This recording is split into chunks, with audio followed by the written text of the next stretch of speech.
Alright guys, how's it going? I hope you're doing very well. So it's a new year, I've made another add-on. You're more than welcome to download it for free. I'll put it on GitHub, make any changes, do what you want, put it in the bin. Now this add-on's probably not for everybody, but if you're working in a studio or you have a certain pipeline, or you're actually very tentative when it comes to storing files, this might be of use. And I'm calling it Project Builder essentially. Now this could be made redundant in a couple of months, I believe, because Blender's actually building this functionality into Blender, so that's a great thing. But I've built this for myself. I use it generally, I use it quite a lot in all honesty, but I'll just give you a basic overview. So what we can do here is, if you go to File, New, Project Builder. Now I've made different versions of this add-on. I've had it in the sidebar, I've had it in properties and stuff like this, and it was never tidy, so this is my version. And you can see here we have the basic setup. So we can name the custom blend. So if we want the Blender file named, we can enable this. So let's just call it my setup. Create folders. That'll basically create a whole bunch of generic folders. Now inside of the add-on you can change this, but I've just got some generic basic folders, nothing exciting. Save blend in the project root.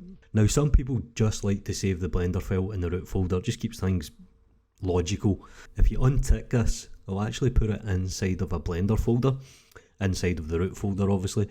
Open folder, it'll basically open the folder when you're done, and overwrite if exists. I generally say avoid this as possible.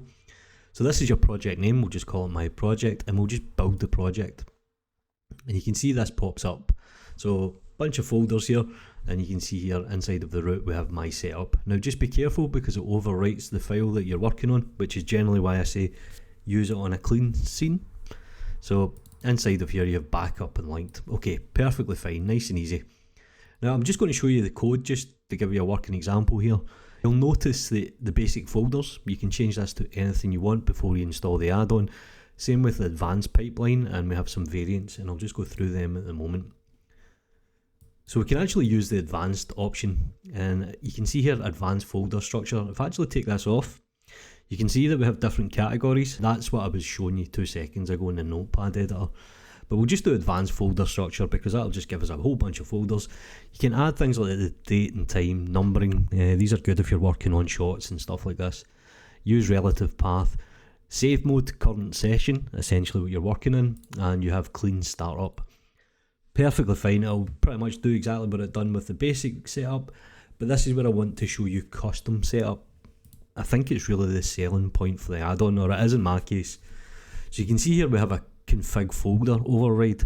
Now we can set this inside of the add-on preferences, and it'll basically load every time.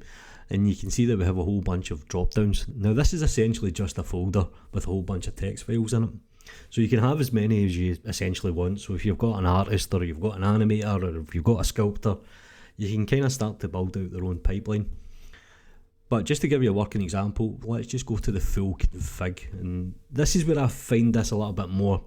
It's a little bit more intuitive, and it's a little bit more deep.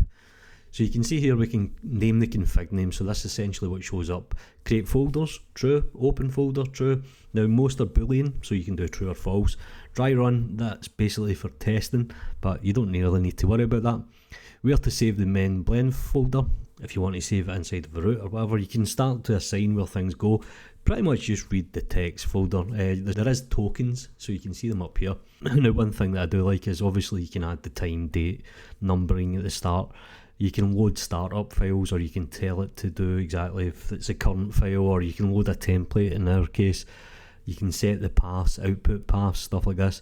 You can apply certain paths, create extra scene. So if you just want to load the Blender scene and have different scene files, you can do that as well. Same with collections, you can start to add objects and collections, stuff like this. You're best probably just loading the Blender file in this case. Create a readme, always good to have because, well, it's good if you're actually doing versioning and stuff like this, which is what we have here. Now this is the kind of main feature and why I use this. So you have a launch option.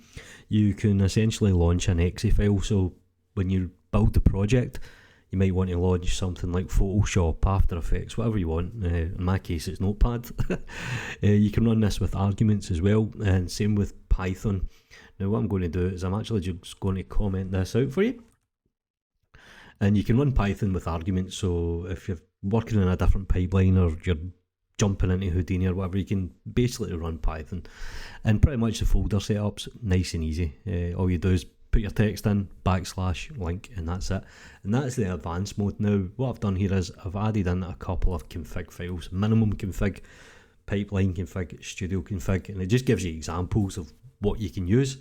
So that's pretty much the advanced mode. It's nice and easy to use, and you can see here it kind of gives you a rundown of what exactly you're getting, including how many folders.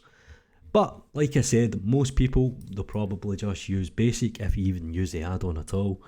And that's pretty much it. All the best for 2026. Take care.